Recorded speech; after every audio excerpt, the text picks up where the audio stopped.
Sveiki! Mes ką tik grįžom iš pokalbio su kandidatu į Skuodo miesto merus Kaziu Viršilu. Kviečiame pasiklausyti. Kazys Viršilas šiuo metu dirbu Skuodo savivaldybės administracijos direktoriaus pavaduotoju. 70 metais baigiau Šačių vidurinę, 74 Kūno kultūros ir sporto institutą, dabartinė sporto akademija, vadinasi. 2005 baigiau Kauno technologijos universiteto viešojo administravimo magistro kvalifikacijos laipsnį gauti.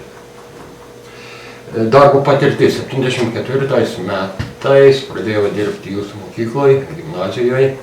Dabartiniai 91-93 buvau jos direktorius, 93-96 Aleksandrijos mokykloje dirbau direktorium ir nuo 97 metų dirbu čia savivaldybėje. Mokinys buvo kaip ir visi mokiniai.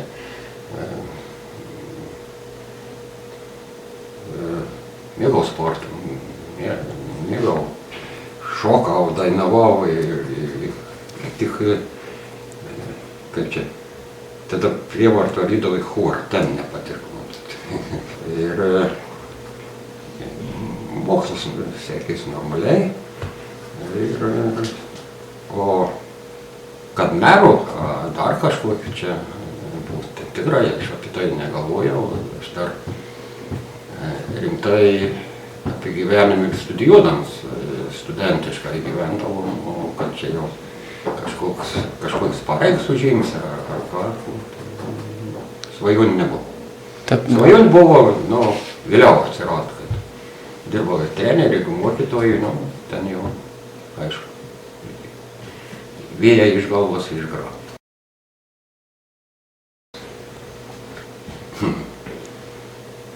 Kanės bus. Kitas ir dalykas ir vadovauju Valstiečių ir Žaliųjų sąjungai. Ir jie siūlė, jie balsavo pirmiausiai už tai. Teko sutikti. Pirmiausiai atėjus vienus čia tas meras nieko nenueis. Reikia komandos. Protingų, iniciatyvų žmonių suburti. Ir be abejo turi būti prioritetai iškelti, ką per tos 4 metus turėtume nuveikti čia Skuode. O gerai žinom, kad ir su bedarbystė yra problemų, ir jaunimas čia išvažiuoja ir negrįžta, ir kaimo, kadangi kaime gyvena 2/3 mūsų gyventojų, tai ten irgi netrūksta problemų, pradedant keliais, baigiant mokyklom, kurios mažėja tragiškai ir taip toliau.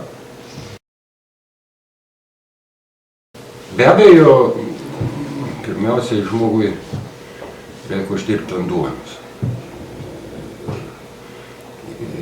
Ir svarbiausia ir darbą turėti užsiėmimą.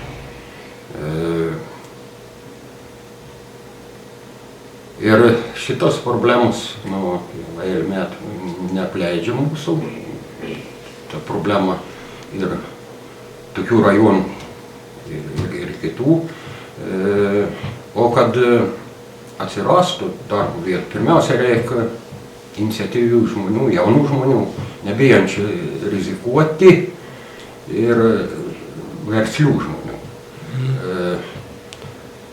Ką savivaldybė galėtų tuo klausimu padėti? Ką pavyzdį gali pasakyti, leiskim įkūrė 50 darbo vietų, mes galim atleisti nuo žemės mokesčių, nuo turtų mokesčių, metus kitus. Taip pat žmonėms turėtų būti, bet savivaldybė čia, kažin ką jie negali spręsti, kad gauti kreditą, paimti iš banko paskolą. Jeigu žmogus ateini ir ten nekažin ką turi pradžioj. Čia yra problema. O kitos problemos, aišku,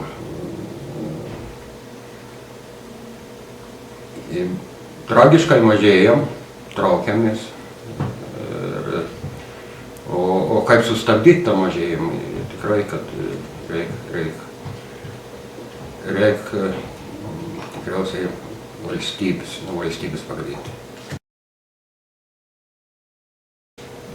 Ir jeigu ne, tai ką?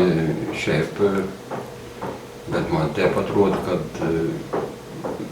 veikti jaunimui galima.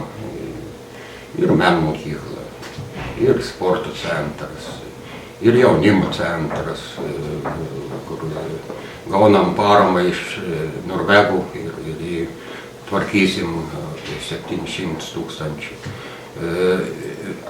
Kaime atsirado viešos erdvės, atsirado krepšinio aikštelių daugiau. Šiaip, manyčiau, kad čia centre gal mažiau problemų, kaime taip. Galbūt jaunimui susirinkti šokiai dabar tolės nuo tų jie reikalingi, bet aš manau, mes kažkada šokom, tikriausiai ir dabar tas aktualu, galbūt galėtų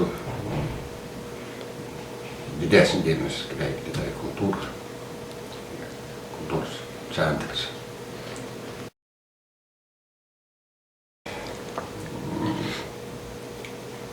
Nebent išsiskirti galėčiau patirtim, kadangi aš į tarybą 5 kadencijas, 18 metų patenku. Nu, čia ta virtuvė kažkiek savivaldybės, žinau, tarybos. Buvo atgimimas. Ir kūrėsi partijos, ir mes sukūrėm Centrų sąjungą. Aš buvau tada mokyklos direktorius, pas man dirbo dabartinis amatų ir paslaugų mokyklos direktorius Kubilius ir mes sukūrėm Centrų sąjungą. O valstiečius per tą laiką įvairių apsijungimų ir likvidavimų tų partijų buvo. Tai aš esu kaimietis. Tai man Žagarė žinoma. O valstiečių partijai pagrindų sudaro ūkininkai, bet mes turim ir mokytojų, ir daktarą, ir šiaip visų sferų žmonių. Pasimankštinti, galbūt su dviračiu dabar važinėju. O šiaip gyvenu ne mieste, gyvenu sodyboj, tai stovėjai ten kažką pakeisti. Pieštuką į plaktuką ir nervams gerai, turiu kažkiek ir žemės pasikrapštyti. Visuomeninis veiklos, turiu visokių čia užduočių. Esu veiklos grupės vadovų pirmininkas, esu mūsų motobolų klubų pirmininkas, kad tik spėk suktis.